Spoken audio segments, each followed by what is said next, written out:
Assalamualaikum warahmatullahi wabarakatuh. Mari kita lihat hutan pinus yang kayunya sangat bermanfaat untuk keperluan sehari-hari. Biasanya untuk bungkus gula, bungkus yang kasar-kasar lah gitu ya, bukan untuk mebel gitu.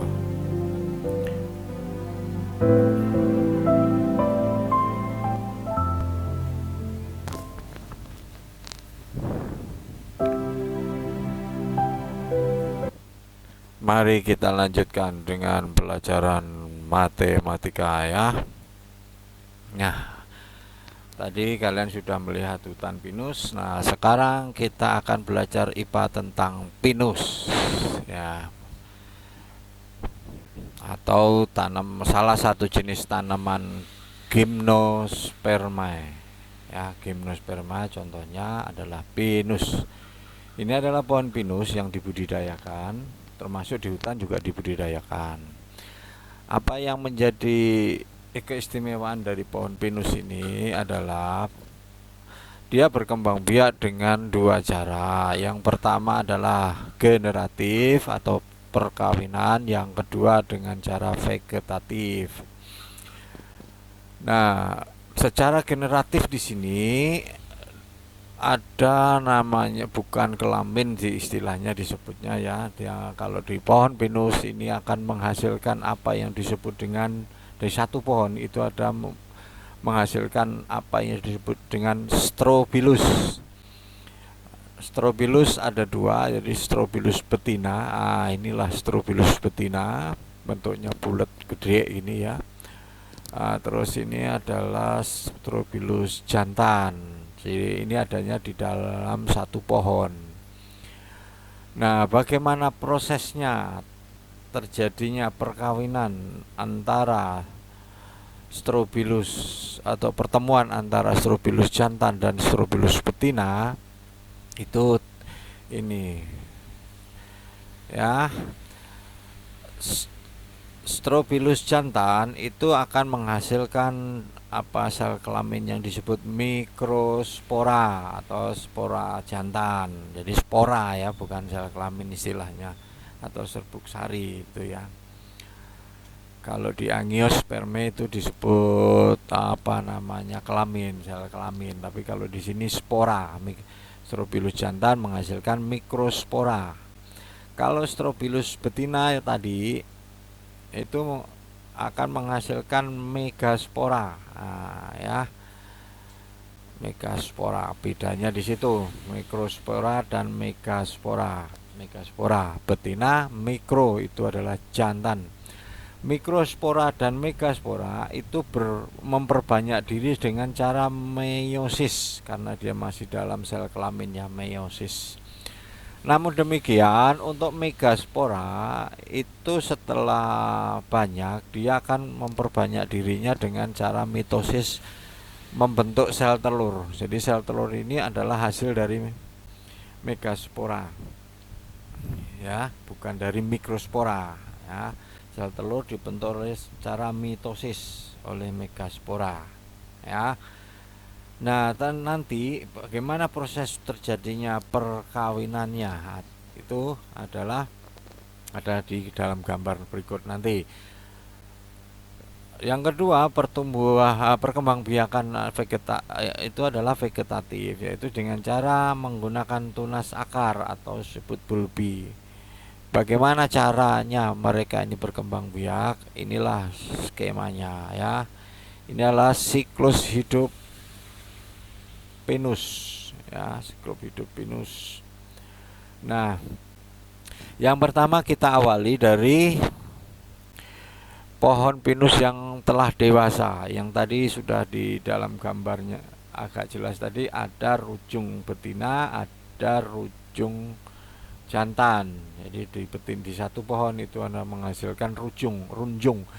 Runjung itu strobilus ya, strobilus. Masing-masing strobilus ini, jantan dan betina, melakukan meiosis ya, meiosis, memperbanyak diri dengan meiosis ya. Juga demikian juga untuk yang jantan mengalami meiosis. Nah, Nanti setelah banyak jadi ujung atau strobilus jantan ini menempati apa yang disebut mikrosporangium.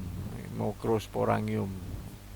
Mikrosporangium itu adalah rumahnya, yang isinya adalah mikrospora. Mikrosporangium isinya mikrospora, itu adalah yang jantan ya, yang jantan. Nanti kalau sudah mikrosporangium sudah kering, dia akan mengalami pecah ya, pecah. Nah, mikrospora ini Strobilus jantan ini nanti akan berterbangan karena dia punya sayap ya, punya sayap. Nah, nanti berterbangan ini di dalam dekat satu pohon itu nanti akan ditangkap oleh megasporangium yang ini isinya megaspora. Megaspora itu adalah gametifid betina, jadi gamet betina. Nah, setelah ditangkap di sini terjadilah apa yang disebut dengan fertilisasi ya, akan membentuk sigot. Ya, sigot atau embrio, ini calon tanaman baru ya. Nah, setelah berkembang banyak, dia akan membentuk Strobilus betina dewasa ya, yang berisi biji, ada bijinya ini. Itu. Jadi ini belum berbiji ya. Ini belum berbiji, nanti setelah berbiji ada buahnya ini. Nah, nanti akan pecah, mereka akan jatuh seperti pohon mangga juga lama-lama akan jatuh ya. Dia dan dia bersayap. Dia ringan sekali.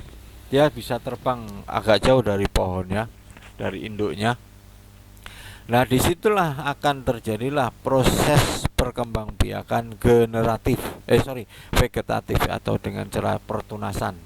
Jadi biji yang jatuh di tempat yang cocok, di tanah yang basah, cuaca yang bagus ya, dia tidak kena air yang berlebihan, dia akan berkecambah, akan membentuk pohon baru. Inilah yang disebut vegetatif, yang di sini tadi generatif ya. Ini vegetatif membentuk pohon pinus yang baru, sehingga membesar akan membentuk Strobilus jantan dan betina lagi, membentuk sel mikrospora dan megaspora lagi, begitu terus siklus hidupnya. Demikian pelajaran tentang perkan pagi saji atau salah satu gimnospermae. Yang harusnya kalian hafalkan adalah istilah-istilahnya ini dan proses perkembangbiakannya, sehingga tidak sekedar hafal tapi kalian tetap memahami ya. Jadi Strobilus, jadi kalau tadi di Angiospermae kan ada sel kelamin jantan, kalau ini Strobilus jantan. Bedanya di situ antara Angiospermae dan Gymnospermae. Demikian ya, kalian bikin rangkuman lagi. Ingat, rangkuman adalah hasil tulisan dari pemikiran, bukan hasil tulisan dari nyalin doang ya. Itu ingat Bapak pesan itu supaya nanti di ujian kamu tetap masih ingat. Demikian pelajaran Gymnospermae. Saya Bapak ucapkan terima kasih, tetap semangat, banyak berdoa ya. Assalamualaikum warahmatullahi wabarakatuh.